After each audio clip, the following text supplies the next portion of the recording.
మేము సూర్యాపేట జిల్లా ఎస్వి కాలనీలో నియర్ సదాశివరెడ్డి ఫంక్షన్ హాల్ పక్కన నివాసం ఉంటున్నటువంటి కుటుంబాలము.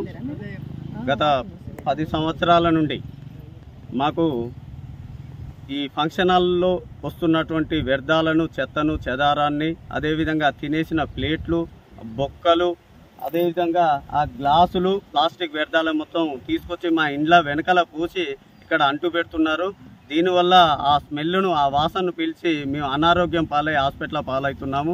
మీ యాజమాన్యానికి పలు మార్లు చెప్పడం కూడా జరిగింది.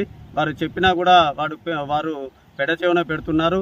ఈ ఫంక్షన్ హాల్ మా పక్కన ఉండడం వల్ల చాలా మాకు అనర్థాలు ఎదురవుతున్నాయి. ఈ ఫంక్షన్ హాల్ నడిచినప్పుడు కార్లు వచ్చేసి ఇండ్ల మధ్యలోనే పెడుతుంటారు. అదేవిధంగా వాళ్ళ ఆనందానికి పేల్చినటువంటి బాంబు పేల్చడం, బాణసంచి కాల్చినప్పుడు అవి మొత్తం వచ్చేసి రాకెట్లు మొత్తం వచ్చి ఇండ్ల మీద పడడం, ఇంటి ముందు పడడం, పెద్ద శబ్దాలు.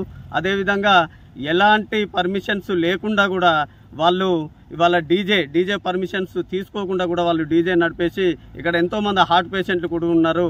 వాళ్ళ డీజే సౌండ్కు ఇండ్లల్లో ఉండే అటువంటి గొల్లాలు కూడా ఊగుతుండి సౌండ్ చేస్తుంటాయి. అటువంటి పరిస్థితుల్లో మేము ఈరోజు ఇక్కడ ఈ కాలనీలో బ్రతుకుతున్నాం.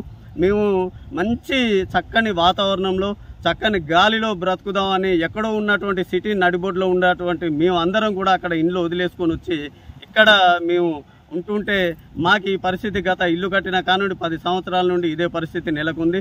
దీన్ని మేము పలుమార్లు ఎన్నోసార్లు చెప్పినా కూడా మా అందరినీ ఎవరు చెప్తే వాళ్ళని బెదిరింపు కార్యక్రమాలు దిగడం, వాళ్ళు అధికార బలంతో ఆయన సదాశివరెడ్డి యొక్క అల్లుడు సంతోష్ రెడ్డి గతంలో ఉండేటువంటి మాజీ మంత్రి జగదీశ్వర్ రెడ్డి గారి అనుచరుడు కావడం, అదేవిధంగా పట్టణ యోజన సంఘం అధ్యక్షుడు కావడం వల్ల కూడా తన బలగాన్ని వేసుకొని మమ్మల్ని బెదిరియడం, మీరు ఎవరు కంప్లైంట్ చేసినా, ఎవరికి చెప్పినా కూడా మీ మీద యాక్షన్ తీసుకుంటాం, మా మనసులో వచ్చి మిమ్మల్ని కొడతారు, చేస్తారు అనే విధంగా మమ్మల్ని బెదిరింపు కార్యక్రమాలు చేసి ఎవరి కంప్లైంట్ ఇవ్వకుండా చేశారు. అయినా కూడా మేము అందరం మూకుమ్మడిగా పోయి సదాశివరెడ్డి గారిని అడగడం చాలాసార్లు పలుమార్లు అడిగినాం.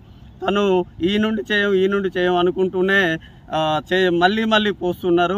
మాకు ఒకసారి గతంలో కూడా గట్టిగా నిలదీసి ఇంకా పోస్తే బాగుండదని అంటే, నువ్వు ఎట్లా అడ్డం వస్తావు రారా, నీకు దమ్ముంటే రా, నీకు సంబంధించినటువంటి నువ్వు ఎట్లా బయట తిరుగుతావు చూస్తావు, నువ్వు ఒకవేళ నిజంగా అక్కడికి వస్తే ఆ చెత్తతో పాటు కూడా నిన్ను కూడా ఆ చెత్తలేసి తగలపెడతా అని కూడా గట్టిగా నన్ను బెదిరియడం కూడా జరిగింది. అప్పుడు వాళ్ళ మామ సదాశివరెడ్డి దగ్గరికి వెళ్తే అతను కాంప్రమైజ్ చేసి ఇక్కడ నుండి పొయ్యం అనేటువంటి మాకు హామీ ఇచ్చిండు. కానీ మళ్ళీ కూడా హామీ ఇచ్చి 2 నెలలు కూడా కాలేదు చక్కగా మళ్ళీ కూడా చెత్త పోస్తున్నారు. మీరు విజువల్స్ కూడా చూసి ఉంటారు. ఆ చెత్తతోటి మా ప్రాణాలకే ముప్పు ఉన్నది.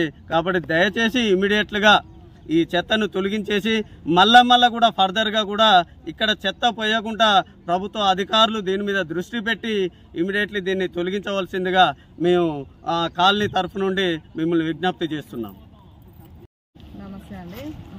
మేము కూడా సదాశివరెడ్డి ఫంక్షన్ హాల్ దగ్గరలోనే ఉంటాము. మాది ఫస్ట్ లైన్. మా కాలనీ చాలా ప్రశాంతమైన వాతావరణము, చాలా బాగుండేది. ఈ మధ్యలో చాలా చెత్త పోయటం వల్ల కూడా వాకింగ్ వచ్చేది, మేము ప్రశాంతంగా ఉండేదని కాలనీలు అందరూ వాకింగ్ చేసేవాళ్ళు. ఆ వాసనకి వాటికి కుక్కల వలన కూడా మేము ఇప్పుడు వాకింగ్ కూడా బంద్ చేసినాము. దోమలు చాలా ప్రాబ్లం ఉంది, తెలుసు వాళ్ళకి, అందరికీ తెలిసిన విషయమే. కాకపోతే ఎమ్మటే కొంచెము చెత్త పోయకుండా చూడగలం. కానీ చాలా ప్రాబ్లం ఎదుర్కొంటున్నాం అండి హెల్త్ పరంగా. చెత్త వల్లనే ఇది పొగ పెట్టినప్పుడు 15 days అండి అసలు డోర్లు మూసుకొని ఇంట్లోనే ఉండవలసి వస్తుంది. మేము చాలా ఇబ్బందికరంగా ఉంటున్నాం. ఏ డాక్టర్ దగ్గరికి వెళ్ళినా కానీ మీరు ఏదో గాలి బీరవడం వల్లనే ఇట్లా వస్తుంది అంటారు సార్. మాకు చాలా ఇబ్బంది అవుతుంది. ఉన్న ఇళ్ళని ఊళ్ళో ఉన్నోళ్ళం కూడా ఇక్కడికి వచ్చింది ఎందుకు, మంచి గాలి బీరవడానికి, ప్రశాంత వాతావరణానికి కొరకే వచ్చినామండి. కానీ అది లేదు, ఇమ్మీడియట్గా చేయాలండి.